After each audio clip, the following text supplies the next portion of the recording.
Have you ever heard about the Trans-Pacific Partnership, or the TPP? Well, if you haven't, you're not alone, because much of these free trade negotiations are actually being conducted in utter secrecy.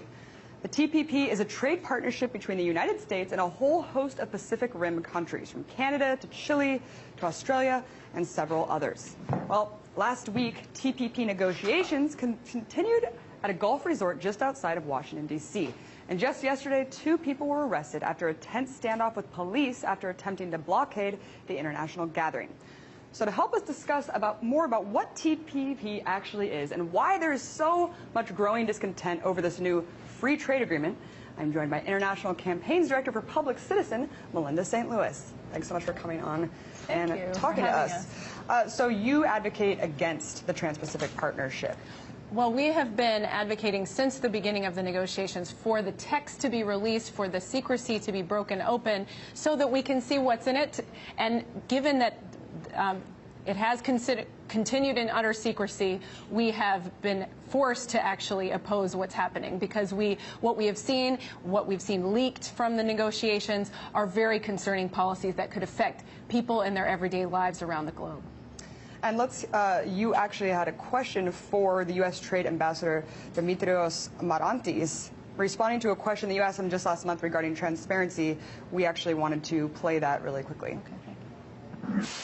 One of the issues that comes up is why don't you release the negotiating text? There's a reason for that.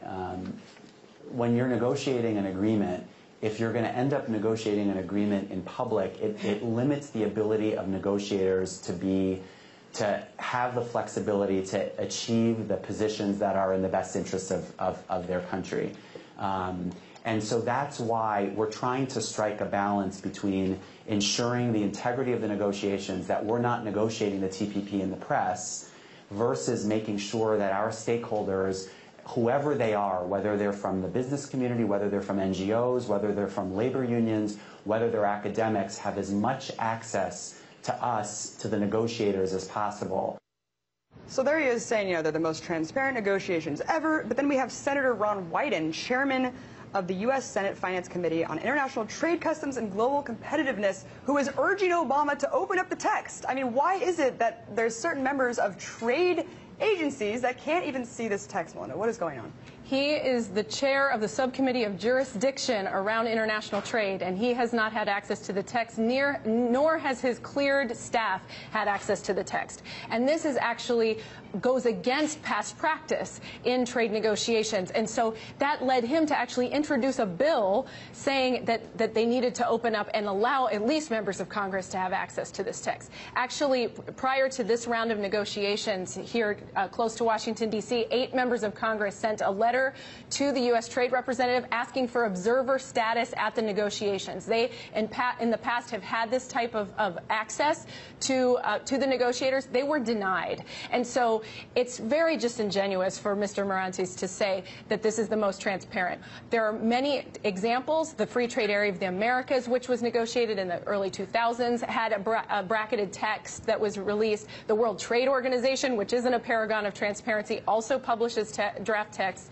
So it's not true that it's important. And it's very important to note, he mentioned business interests or civil society interests. Well, the business interests are very well represented. There are 600 corporate advisors who are cleared, who have access to the text, who have passwords to be able to get on to the text and to be able to comment, to make suggestions. 600 corporate advisors, but very little public input. And I just wanted to point out, I mean, these are all of the countries that are going to be involved in this, Melinda. It really is quite shocking. I wanted you to break down really quickly what implications this would actually have. I mean, people have called it worse than NAFTA. It's so under the radar.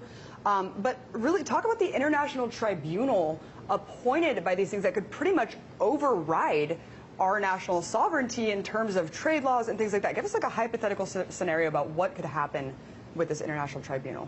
Well, what we have seen is that in leaked texts about foreign investment, what it would provide is allow foreign investors, if they didn't like a public interest regulation, like an environmental law, a toxic ban, or public health laws, what they could do, instead of having to go through domestic courts, which we believe we have a pretty great court system, thank you very much. Instead of going through these domestic courts, they could actually supersede them and go to an international tribunal with of 3 private sector lawyers would make a decision of whether our Treasury would have to pay compensation to this corporation for what they consider to be their lost expected profits. Whereas instead of having the risk when you make an investment, you get a return on your investment. If things change, you have to deal with that.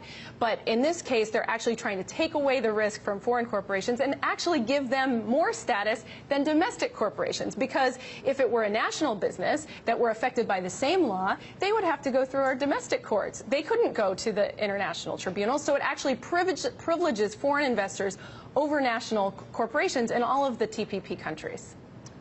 Very important piece of legislation, Melinda, and I'm really happy you guys are spreading awareness about it. And I also wanted to mention really quickly, we have to wrap up, but that the leaked text from that one chapter really does mirror a lot of that SOPA legislation that a lot of people were so up in arms about, really concerning intellectual property laws, and just everyone should really just check this out. Also, WikiLeaks is, people are appealing to WikiLeaks to open up the text, and so, you know, everyone should definitely look into that. And thank you so much for coming on and sharing your take. Really appreciate it.